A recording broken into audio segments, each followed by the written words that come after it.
Break के बाद स्वागत है आप सभी का। तो राज्यसभा के चक्रव्यूह पर हम चर्चा कर रहे हैं और स्वर्णिम चतुर्वेदी जी, मदन राठौड़ जी और महेश शर्मा जी मेरे साथ लगातार बने हुए हैं। मदन राठौड़ जी, मैं आपके पास आ रहा हूं। देखिए, एक बार फिर मुझे ये दोहराना पड़ रहा है कि मेरा पहला सवाल आपसे वही है कि क्या आपने अपने दुश्मन को कमजोर समझने की गलती की?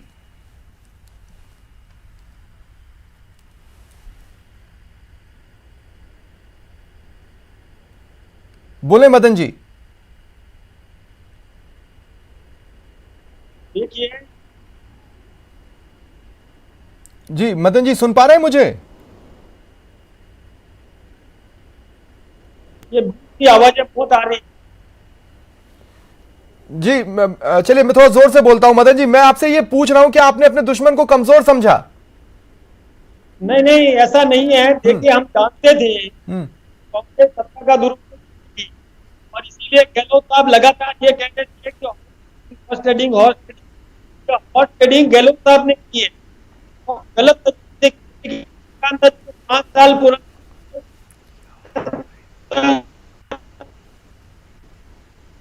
साल तक सरकार याद आया धौलपुर की विधायक और ये कुशवाहा का जो मामला है और देखिए शोभा रानी के पति जेल में बंद है।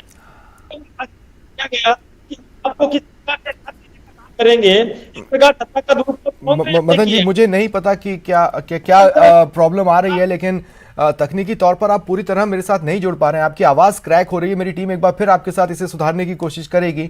स्वर्णिम जी, एक बार फिर मैं आपके पास आ रहा हूं। स्वर्णिम जी, मुझे मुझे एक बात बताइए।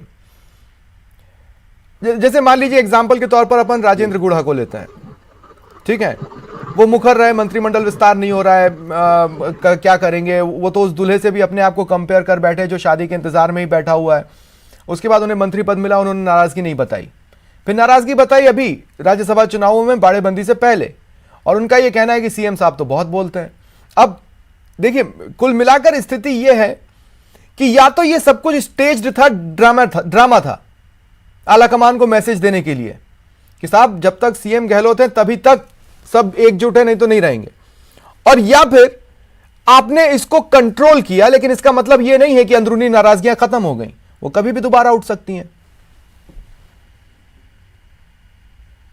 अब देखिए, मैं तो एक ही बात कहना चाहता हूँ सपने लिए कि अंत भला सो सब भला। बाकी सारी चीजें जो भी आई बातें हैं, एक तरफ एक बयान हम बोलते हैं, अगला बयान जो उनका आता है जिसमें वो कहते हैं कि हम कांग्रेस के साथ हैं, अशोक गहलोत जी जो चाहेंगे जो करते हैं वही सही होता है, उनके नेतृत्व में जो बातें आती हैं उनको स्वीकार करते हैं। ये भी बयान बाद में उन्होंने दिया था।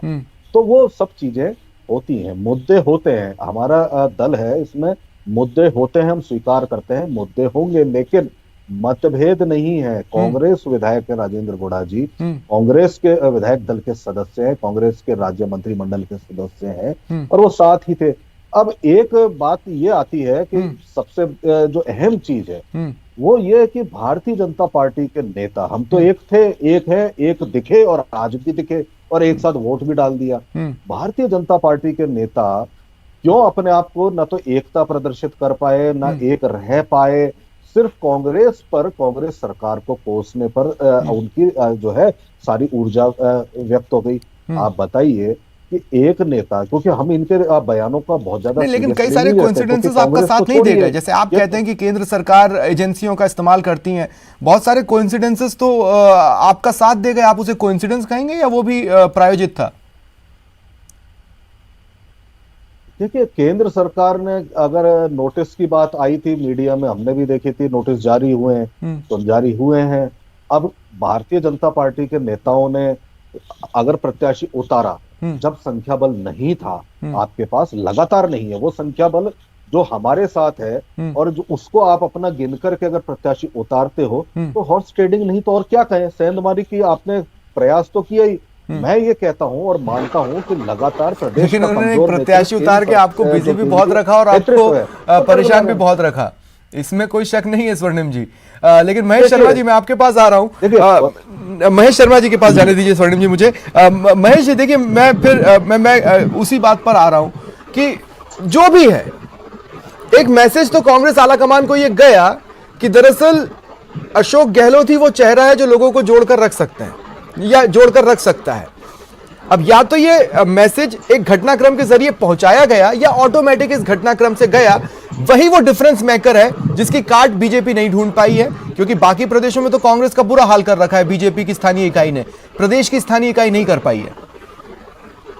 देखिए, इसमें कोई दो राय नहीं। मैं जहां तक है कि अगर राजस्थान में कांग्रेस जिस रूप में जिस अपने आप को अगर वो मजबूत दिखाती है या करती भी है, तो ये इसका श्रेय सिर्फ जो है गहलोत साहब को जाती है। इसमें कोई शंका नहीं है।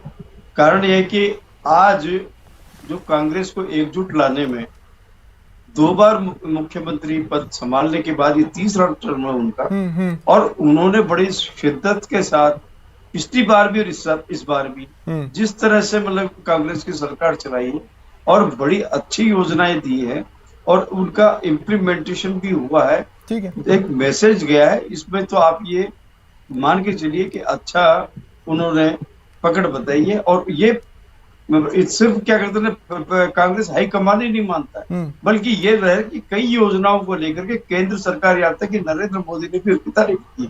तो ये नहीं कह सकते कि आप मतलब कहते हैं गहलोत ने अपनी तरफ से कोई दिखाने की कोशिश की है।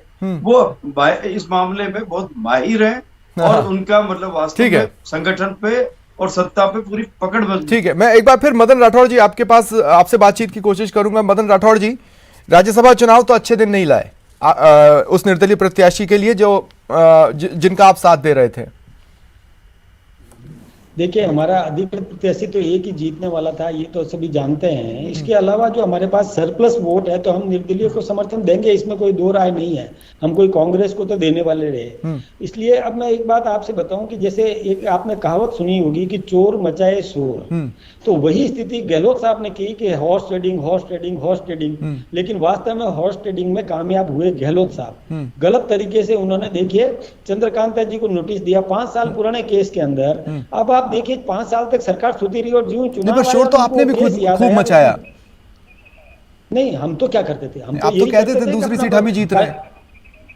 हाँ, निश्चित रूप से हमको यही बात है कि आत्मा की आवाज पर वोट देना चाहिए था।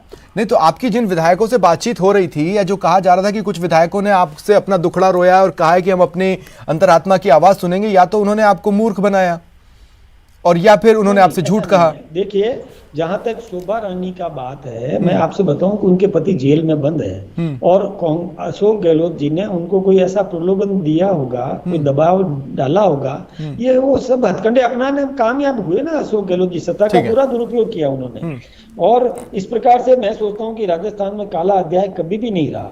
आपको मालूम है कि ये किस प्रकार से इन्होंने और महेश जोशी ने परिवार दायर करवाया था, चुनाव आयोग में दायर करवाया था। ठीक है, शुक्रिया आप तीनों का मेरे साथ जुड़ने के लिए और इस चर्चा में शामिल होने के लिए। फिलहाल इतना ही, नमस्कार।